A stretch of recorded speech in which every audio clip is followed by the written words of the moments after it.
And we're back. We are back at Stringham Field. And we have the AT-6. And we're going to fly this thing. We got a little gentle bit of a crosswind component. So the gear's up, the flaps up, timer started. So a little bit of a crosswind component. That's okay. This plane will track nicely. Yeah, so there's already been some carnage with these AT-6s. And I really don't know why. That was, wow, speaking of carnage, that was stinking close. Woo!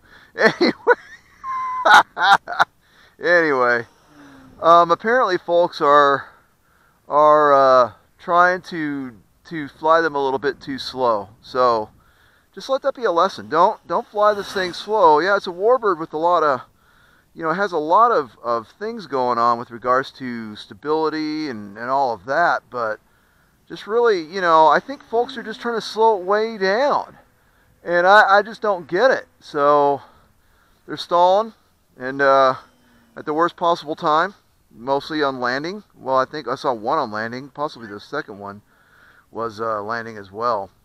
But anyway, yeah, just be careful. I mean, it's a honey, it is a sweetheart. But just, know that it's a Warbird at heart, and it's an AT-6.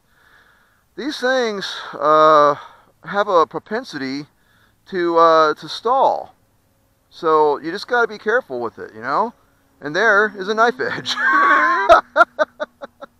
So yeah, these things will perform really well, and even up to and including a knife edge. Yeah, it's you just got to be careful with it, I think the last one, this guy had safe enabled, and another knife edge, and he had the gear down, he had the flaps down, and it's flying kind of slow. There's a bit of a crosswind component, and the plane augered in. Well, it's going to. That's what happens. So just don't fly it so close to the ragged edge, I mean, if you don't know how to fly a plane slow, then don't do it. And it's not about keeping your speed up to rocket ship levels. That's not it at all.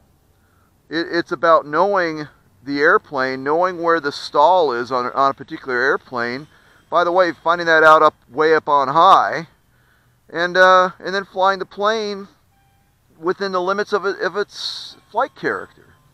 Within the limits. When you exceed the limits, exceeding the limits can be both at the lower end of the speed, which generally occurs, by the way, and the higher end of the speed. So just be careful with model airplanes. It's usually the low end of the speed that will get you, okay?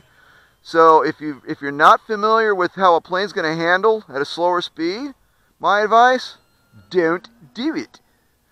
But it's tragic seeing what's going on. And yeah, these people are buying these things thinking it's a mild-mannered Warbird, and it's not. It's fairly well known that AT-6s are among the trickiest models to fly. They have some fairly bad vices, although this one has been, worked on quite a bit. It really has.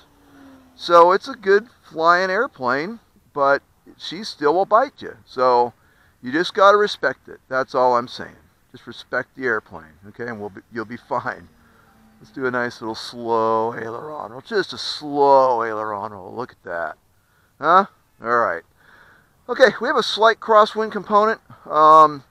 That's all right. We're going to go ahead, and we're bringing the throttle down, wheels down, flaps down at half, okay? We're not going to worry too much about the crosswind component because there's really not a whole lot of it going on. So now we're at full flaps. We're going to cut our approach short a little bit.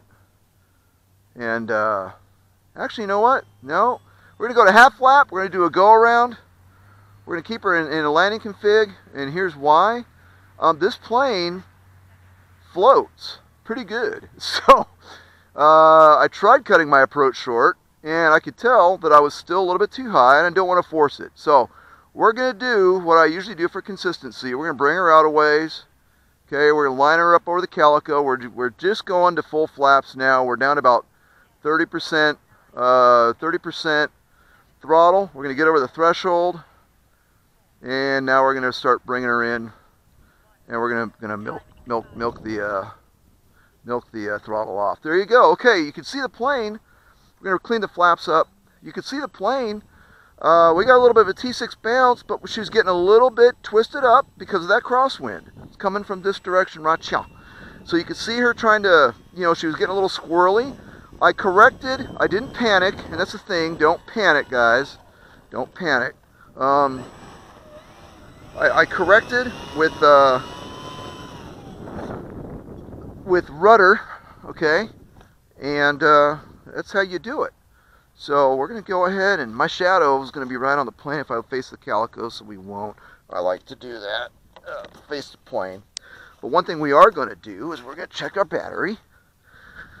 I like to do that all the time. So I pull out my trusty EOS Sentry battery meter, and we're going to see where we're at. Okay, we're down to 10%. Again.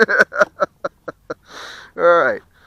Got a little happy with that one too. Must be those knife edges. Anyways. Anyway, I guess I'm finding out my biggest problem is I'm going to have to really watch my battery usage when I'm flying on the 2200s. I may just go to a 3000, probably pick up a couple of those, 2 or 3 of those, try them out. There's plenty of room in the battery compartment there, so I think that's what I'm going to do. But anyways, we're just keeping these kind of short, kind of fun, kind of lighthearted. Sorry to see the folks spinning, you know, augering their planes in, but hey, just be careful, man. If you get this plane slow, like any plane, okay, you're going to have to be ready to ride that tiger, okay? Going to have to ride the tiger. So you got to be careful. The key is to know the limits of the airframe by learning it up on high, and then committing that to muscle memory, and also really watching your throttle. I found that when I get slow, if I'm really careful with the throttle, the slow flight will not end badly. The slow flight will actually be kind of enjoyable. But remember, T6s, AT-6s, the Texan family, the Harvard family, this advanced trainer has a reputation for getting a little tippy at slow speeds. So just be careful about that. And I just demonstrated how with AS3X, even with the AS3X on, this plane, I was slow flying this plane all over this field. The video tells the story. It's worth 1,000 words. So there you go, okay?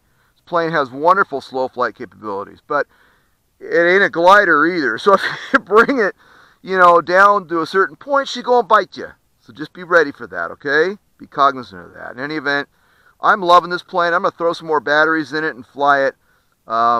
Telling you, I'm a believer. The more I fly this thing, the more I believe in the AT-6. So thanks for coming out to the field with me. Hope you're enjoying these videos.